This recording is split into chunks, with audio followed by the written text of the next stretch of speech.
Olá pessoas, aqui quem fala é o Juquiba e o assunto vai ser sempre terror. Dessa vez eu tenho a honra de trazer aqui pra vocês um pouquinho dessa história renomadíssima que é A Hora do Pesadelo ou Nightmare on Elm Street para os mais íntimos. Ah, Juquiba, eu adoro Jason. Tá bom.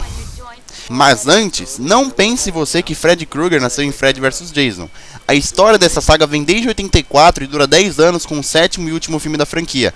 É inegável que A Hora do Pesadelo figura entre as maiores franquias da história do terror, embora hoje eu vá só falar do primeiro filme lançado em 84 e fazer esse vídeo em partes, tudo bem? Antes de qualquer coisa, é bom que se diga, A Hora do Pesadelo foi uma série baseada em fatos reais. Ah, Juquiba, primeiro você disse que Drácula existiu. Agora você tá dizendo que Freddy Krueger existiu? Que tipo de droga você tá tomando? Calma. Baseada em fatos reais não significa necessariamente uma versão fictícia exata de um fato que aconteceu de verdade.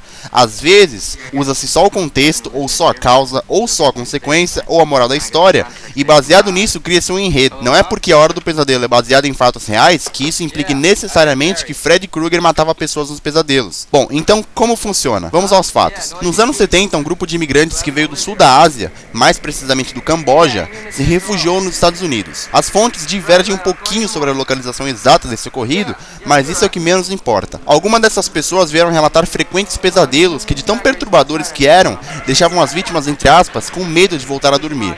Um desses relatos envolve o filho de um físico que se recusava a dormir sob a alegação de que não queria voltar a ter o mesmo pesadelo de novo, embora seus familiares insistissem. Após 7 dias em claro, ele acabou cochilando vendo TV no sofá. Os familiares, aliviados, lógico, o carregaram para a cama quando na madrugada daquele dia, um grito de pavor e desespero veio do quarto do garoto. Ao chegar lá, ele foi encontrado morto, sem sinal de combate. A autópsia alegou que não houve ataque cardíaco ou nada parecido.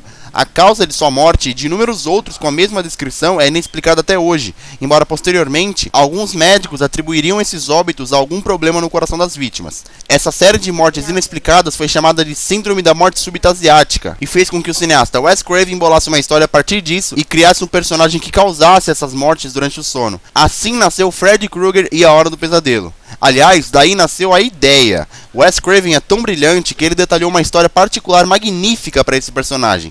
Juquiba, Wes Craven? Eu já não vi esse nome em algum vídeo seu?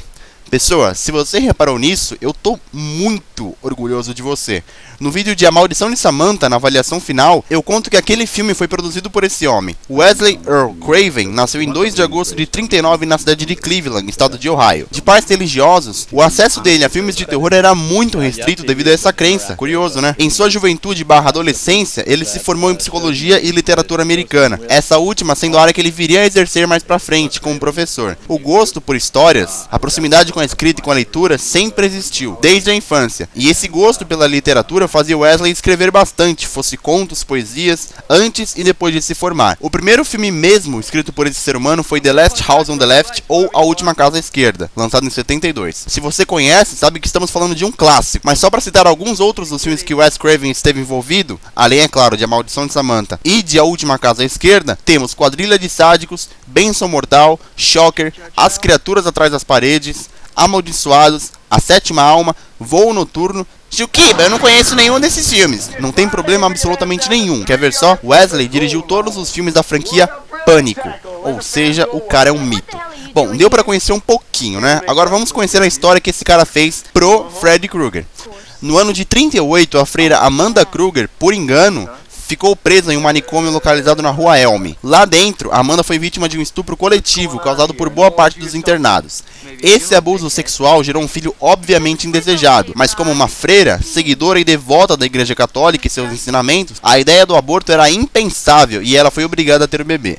Em 3 de novembro de 38, na fictícia cidade de Springwood, mas que seria localizado no estado de Ohio, nos States, nasce Frederick Charles Krueger, imediatamente colocado para adoção.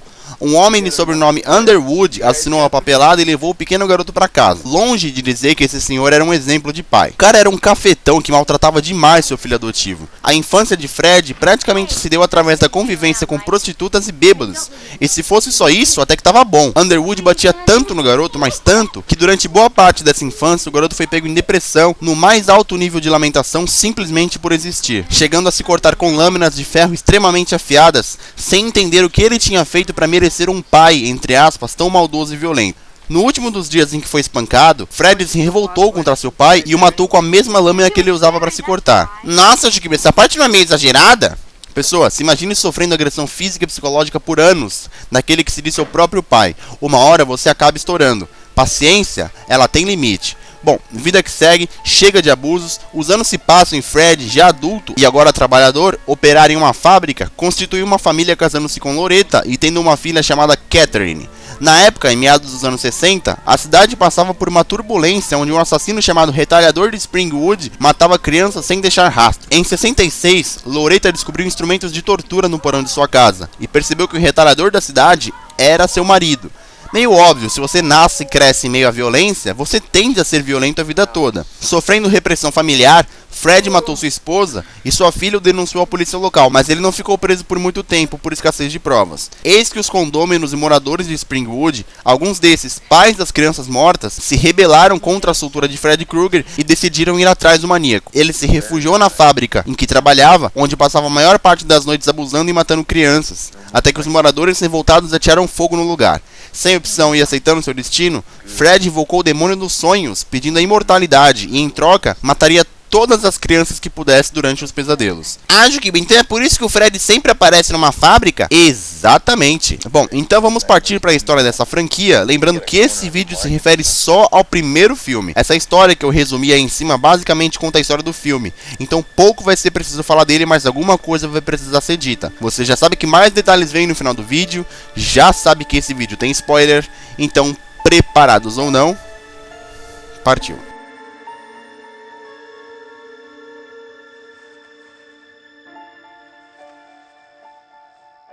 Tina Gray vem tendo pesadelos macabros. O que consola um pouquinho é que, ao que tudo indica, ela não é a única na cidade. Seus melhores amigos Nancy Thompson e Glenn Lantz também vinham tendo alguns pesadelos, mas para eles, assim como para qualquer outro ser humano comum, isso parecia normal. Juquiba, esse rosto não me é estranho. Realmente, não mesmo. Ter pesadelos é normal, mas não para Tina. Tina acha que seu pesadelo era real demais para ficar assim, sendo deixado pra lá. Ela mal conseguia dormir, e quando Nancy conta os detalhes dos sonhos horríveis que ela tinha, Tina percebe que eram idênticos aos que ela sonhava. O sonho, basicamente, era com um cara que vestia um suéter listrado em verde e vermelho, bem sujo, que tinha as unhas como facas ou tesouras, que faziam um barulho horrível. Estão na casa de Tina ela, Nancy, Glenn e agora Rod Lane, namoradinho da Tina, que entrou sabe-se lá por onde. Na verdade, Tina só chamou a Nancy para sua casa, né? Já que dormir sozinho ultimamente tem sido uma experiência chata e desagradável.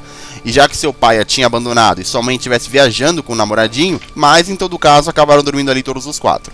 Mesmo com Rod na cama, depois de uma noite sexualmente ativa, Tina ouve vozes no meio da noite, claro, em seu subconsciente. A voz que chamava pelo seu nome a atraiu até fora de sua casa, onde ela vê um homem com um chapéu característico, luvas com gumes afiados, expressão completamente queimada, forma que seu rosto estava em carne pura, e que agora passou a persegui-la. Tudo isso em pesadelo, fazendo Tina se debater na cama enquanto Rod está ao seu lado. E, sobrenaturalmente, ele vê o corpo dela ser rasgado por algo invisível, ser levitada e cair morta. Nossa, Juquiba, que tenso! Pois é. É evidente que o Rod ficou desesperado, mas ele fugiu dali pela janela porque pensou: ele já tem uma certa fama de bad boy pelo condado, inclusive passagens pela polícia. E agora que Nancy e Glenn batiam na porta desesperados por causa dos gritos que ouviram, se esses vissem Rod no quarto com Tina morta, coberta de sangue, fatalmente atribuiriam isso a um homicídio doloso, que é aquele quando há a intenção de matar, mesmo que Rod aparentemente não tivesse motivos para isso. A polícia agora tem de investigar o caso, e Donald, delegado / xerife do distrito, é pai de Nancy, ou seja, cerveja. Nancy explica ao seu pai que Rod não tinha por que matar sua namorada, e que Tina, pouco antes de morrer, havia sonhado com sua morte, causada justamente por essa figura assombrosa que ela viu em seu último pesadelo. Bem, a vida tem de seguir para Nancy, mesmo depois de perder sua melhor amiga de forma violentíssima e inexplicável. Se antes ela não conseguia dormir por causa dos pesadelos, imagine agora. No caminho para a escola, Rod, escondido, a surpreende e conta o que aconteceu. Na verdade, nem ele sabe o que aconteceu. Ele só viu Tina ser triturada por algo invisível e, por mais que o discurso parecesse maluco, era verdade. Nessa hora, o xerife Donald, pai de Nancy, aparece e, com a ajuda de reforços, captura Rod e o leva sob custódia. Puta da vida com seu pai, Nancy segue seu rumo para a escola, mas ela mal tinha dormido naquela noite. Ou seja, ela dorme na aula e ouve a mesma voz que chamou Tina em direção à morte na noite anterior. Sonhando, Nancy vai parar em uma fábrica e confronta o homem que ela e Tina viam nos pesadelos, mas ela consegue acordar. A morte de Tina ainda precisava de explicações, e Nancy as quer, porque da mesma forma que Tina morreu durante o pesadelo que Nancy também tem, essa também teme que isso aconteça com ela e é bom temer mesmo. Ela não quer dormir de jeito nenhum, se entope de café, remédios, enfim. Seu namorado, o Glenn, mora do outro lado da rua dela, ou seja, direto ele subia pela janela da garota e numa dessas vezes eles combinam o seguinte: Nancy iria dormir e no sonho ir andando dali até o distrito de polícia onde Rod está detido, enquanto o Glenn a vigiava de longe caso desse alguma merda. Tudo isso no sonho. Enquanto Nancy via Rod dormindo pela janela, ela também viu aquele homem queimado na cela junto com Rod. Preciso dizer que deu merda? Preciso, né? Deu merda. O homem queimado decidiu ir atrás da garota e dessa vez o confronto foi bem físico, mas ela de novo conseguiu acordar antes de morrer. Quando Nancy acordou, resolveu ir à delegacia e quando chegou lá, Rod estava morto, vítima de enforcamento, ou seja, cerveja. A mãe de Nancy agora decide que o melhor era levá-la a um instituto do sono. Lá, enquanto era estudada durante a noite, do seu pesadelo ela consegue trazer para o mundo real o chapéu do cara, onde tinha escrito seu nome, Freddy Krueger. Seus pais sabiam de Fred, mas nunca ousaram falar. Preferiram fazer Nancy acreditar que estava sozinha, e isso revolta a garota que resolve agir sozinha, com a ajuda de Glenn, é claro. Mas antes, a mãe dela, que por sinal se chama Marge, se dispõe a contar toda a verdade. Freddy Krueger foi uma pessoa horrível que matou 20 outras crianças na vizinhança. O mandado de busca foi para o lugar errado, e mesmo que Fred tenha sido preso, logo foi solto por escassez de provas. Querendo fazer justiça com as próprias mãos, os pais das crianças mortas pegaram gasolina e atearam fogo no lugar em que ele se escondia. O depoimento de Marge deveria confortar um pouco, mas isso só encorajou mais ainda Nancy a acabar com Freddy Krueger quando ela o trouxer do seu sonho para o mundo real, o mundo físico, assim como fez com o chapéu lá na clínica de sono. A ideia parece imbecil, mas teoricamente é o único jeito. Não basta matar Fred nos pesadelos, afinal, ele é o dono deles. Nancy combina com Glenn de encontrá-lo à meia-noite, mas o plano dá errado porque Glenn, meio displicente com os planos de sua namorada, acaba dormindo. E todos sabemos que quem dorme, dança, e com Glenn não foi diferente. Sozinha, Nancy prepara armadilhas em seu quarto porque embora Glenn esteja morto, agora ela pediu ajuda para seu pai, que comandava a perícia do outro lado da rua, onde morava o namorado de sua filha. Ele se compromete a fazer o combinado, mas de forma meio indiferente. O combinado é que exatamente à meia-noite e meia, ou seja, dali a 20 minutos, Donald arrombasse a porta do quarto de sua filha, porque ela estaria confrontando o Freddy Krueger em seus sonhos. E assim que alguém a acordasse, isso o traria para o mundo físico. Nancy deita e dorme, depois de 7 noites em claro. Ao entrar no pesadelo, ela perambula pelas vias da caldeira onde Fred imperava. Sem a ajuda de seu pai, Nancy consegue trazer um monstro para seu mundo, onde ele está sujeito às armadilhas montadas pela garota e Fred cai em todas. O irônico e sarcástico Freddy Krueger no mundo físico não tem nem metade da força que tem no mundo dos sonhos. A garota joga gasolina nele e ateia fogo nele mais uma vez. Mas ora, ele morreu assim no passado. Fogo contra ele não funciona mais. Mesmo envolto de chamas, ele vai atrás de Marge, uma das responsáveis por ele ter morrido, e depois de levá-la para seu mundo, agora sim com Donald Thompson na casa, Nancy menospreza o monstro, dá as costas para ele, assim como Glenn aconselhou há uns dias atrás. Sem força alguma no mundo físico, o desprezo, que já dizem por aí ser o pior sentimento que se pode sentir, elimina Freddy Krueger, que não morre, afinal ele já é morto. Ele simplesmente volta para o mundo dos sonhos e lá, no final de filme muito controverso e confuso, ele domina Marge, que já tinha sido morta no mundo físico, e Nancy sai preso num carro com Glenn, Tina, Rod, um carro com cobertura listrada em vermelho e verde, manipulado por Freddy Krueger, e as interpretações desse final são várias. Uma é que Fred queria acabar com Marge em seus sonhos, porque mesmo que o foco dele fosse em crianças, ele tem mágoas e contas a acertar com Marge, que ajudou a matá-lo lá no passado. E sendo assim, deixou Nancy escapar, e eu tendo a acreditar nessa opção. Outra é que tudo aquilo no filme nunca aconteceu, que tudo não passou de um sonho de Nancy. Tem gente que acredita nessa teoria. Também tem aquela que diz o óbvio, que um vilão não pode morrer no final, e por isso o Fred ressurgiu, mas isso não explica o final do filme. Enfim, se você tem uma visão diferente do final, por favor deixe aí nos comentários, beleza? A Hora do Pesadelo, ou Nightmare on Elm Street, é o primeiro filme da franquia A Hora do Pesadelo, ou Nightmare on Elm Street, composta de 7 filmes de terror slasher, tendo esse primeiro filme sendo lançado em 84 e distribuído pela imensa New Line Cinema. O filme registra 7.5 de nota, ou seja, nota azul, e a renda ultrapassou os 25 milhões de dólares e o sucesso do filme lá atrás gerou um remake lançado em 2010 de mesmo nome. A crítica evidentemente ovaciona o filme, mas boa parte alerta para esse final confuso que o Wes Craven deixou pra gente. Eu mesmo não conheço ninguém que tenha uma posição firme sobre o final, mas algumas pessoas atribuem isso a uma jogada lógica para gerar sequências. Alguns prêmios e referências sobre esse filme elevam A Hora do Pesadelo ao patamar de um dos maiores clássicos do terror no cinema, que convenhamos é a mais pura verdade.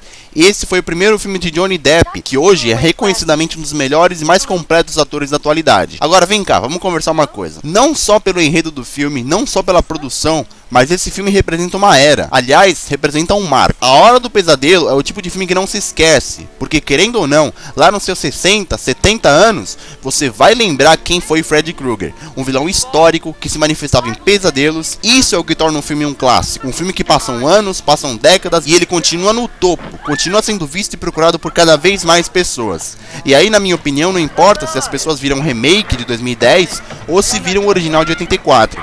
A Hora do Pesadelo é uma só, e por isso o filme comigo tem nota 9. Se vocês gostaram do vídeo, por favor cliquem em gostei e se inscrevam no canal para levá-lo adiante. Repassem aos seus amigos, principalmente aqueles que curtem filmes de terror, e fiquem na paz.